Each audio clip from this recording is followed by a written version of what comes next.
10 ሺህ አስገቡኝ ስላችሁ ግን ለምንድን ነው እምቢ ያላችሁ? ሰላም የቲክቶክ ቤተሰቦቻችን ቤት ታጋቢያዎች ነን እና ዛሬ ይዘንላችሁ የመጣ ነው እነዚህ የሚያማምሩ በሁለት አይነት ከለር ማንኮክ ድስቶች ናቸው እና እነዚህ ይሄኛው የመጨረሻው ትልቁ 32 ሴንቲሜትር ነው። አንድ ዶሮ ይሰራል። በጥቁርና በግሬ ከለር ነው። በጣም ነው የሚያምረው። ሁለተኛው ደግሞ 28 ሴንቲሜትር ነው። እዩት፣ በጣም ነው የሚያምረው ከለራቸው፣ ኳሊቲያቸው ምናምን አሪፍ ናቸው ማንኮኮች። ቀጣዩ ደግሞ እንደ ድስትም እንደ መጥበሻ የምንጠቀመው ባለ ሁለት ድስት ነው። ይሄኛውም 28 ሴንቲሜትር ነው፣ ሰፋ ያለ ነው። ከዛ ደግሞ 24 ሴንቲሜትር ነው ይዘንላችሁ የመጣ ነው።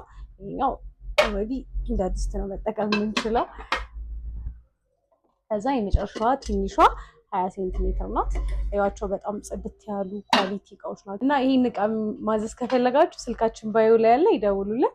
እንዲሁም ደግሞ በአካል መታችሁ ለማዘዝ ለምትፈልጉ ሰዎች አድራሻችን ሾው ላይታችኛው መብራት ጋር ነው። እናመሰግናለን።